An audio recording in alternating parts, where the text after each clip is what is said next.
Ji mulai Ji.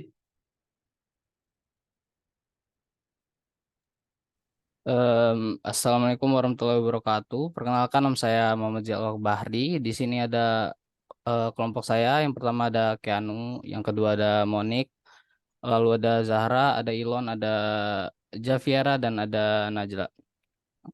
Analisis kasus yang akan kami lakukan kali ini adalah perubahan strategi culture Amerika Serikat sebagai akibat dari identity crisis. Pertama, apa itu strategi culture? Strategi culture itu konsep yang lahir pasca Perang Dunia Kedua karena ketidakmampuan dari pemikiran realis dan neorealis dalam memahami bagaimana suatu negara menyelesaikan permasalahan yang ada pada saat itu. Permasalahan permasalahan yang dimaksud itu apa? Ketidakmampuan pendekatan realis dan neorealis dalam menjelaskan gimana suatu negara itu ngatasin permasalahan pada politik internasional. Maka dari itu lahirlah strategi culture pada tahun 1977 yang dicetuskan oleh Jack Snyder.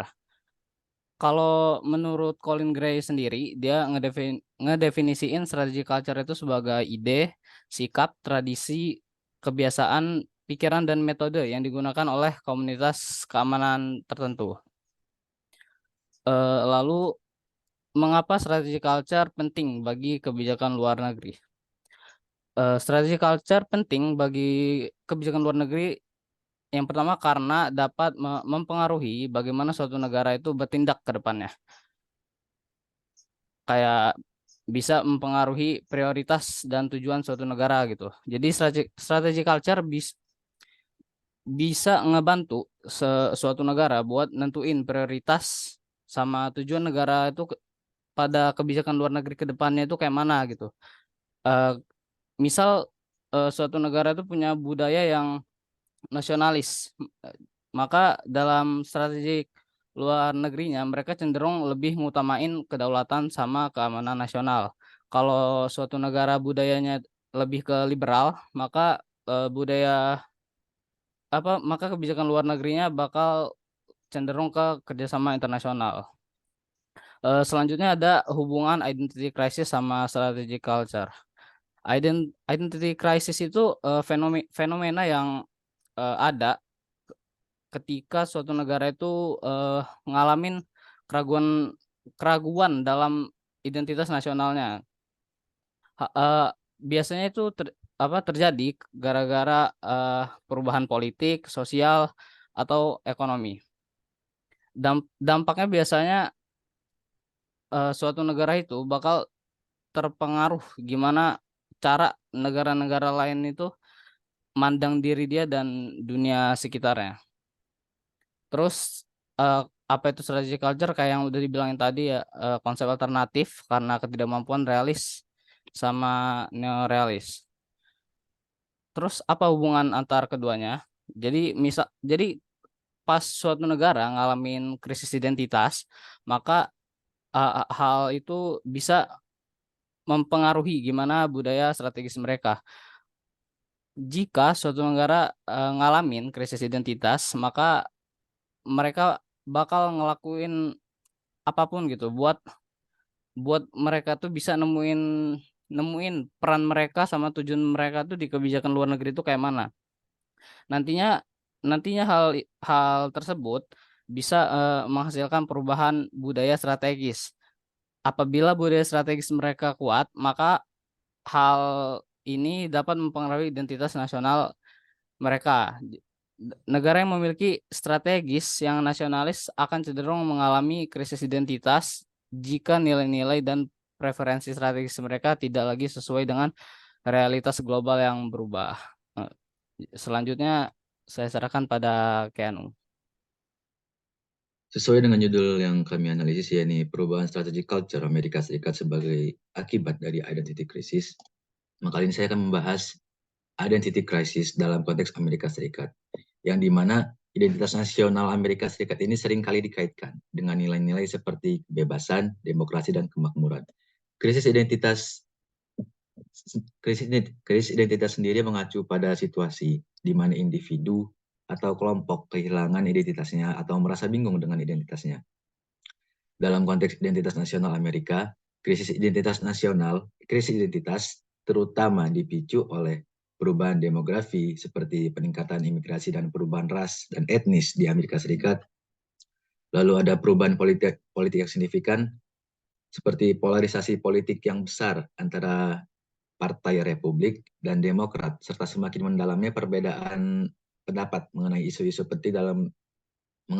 penting menciptakan perpecahan dalam identitas politik dan nasional.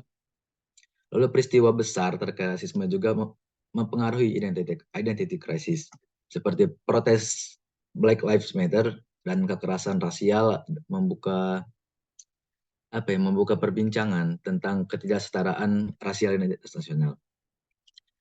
Akibat dari krisis identitas ini, identitas nasional Amerika mengalami perubahan yang signifikan. Beberapa perubahan penting itu seperti perdebatan mengenai apa itu identitas nasional Amerika dan siapa yang harus menjadi bagian darinya. Lalu meningkatnya kesenjangan politik dan ideologi antara berbagai kelompok di Amerika Serikat. Lalu Amerika Serikat juga lebih memperhatikan isu-isu seperti rasisme, diskriminasi, dan kesetaraan gender. Meski identitas Amerika Serikat telah berubah, nilai-nilai seperti kebebasan dan demokrasi masih menjadi bagian penting dari identitas nasional Amerika.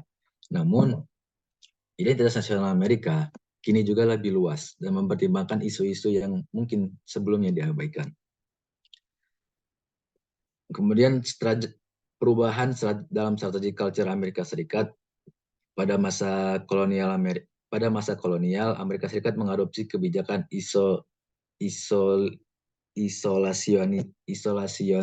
isolasionisme. Hal ini berarti Amerika Serikat menghindari keterlibatan dalam urusan dunia. Mereka percaya bahwa tidak perlu terlibat dalam urusan dunia untuk melindungi kepentingan mereka. Namun, seiring dengan pertumbuhan ekonomi dan kekuatan mereka, Amerika Serikat mulai menyadari bahwa mereka memiliki kepentingan yang perlu dilindungi di dunia. Hal ini menyebabkan Amerika Serikat untuk mengadopsi kebijakan yang lebih aktif dalam urusan dunia. Perubahan dalam kebijakan luar negeri Amerika sendiri dapat digambarkan seperti mereka yang awalnya isolasionisme menjadi intervensionisme. Lalu dari pertahanan menjadi ekspansi, dari sederhana dan homogen menjadi kompleks dan beragam. Setelah Perang Dunia II, strategi culture Amerika Serikat menjadi lebih kompetitif dan konfrontatif karena ancaman dari Uni Soviet yang dipandang sebagai kekuatan komunis yang ekspansif. Strategi culture Amerika Serikat sendiri pada masa ini didasarkan pada keyakinan bahwa Amerika Serikat harus menjadi kekuatan dominan di dunia untuk mencegah penyebaran komunisme. Kebijakan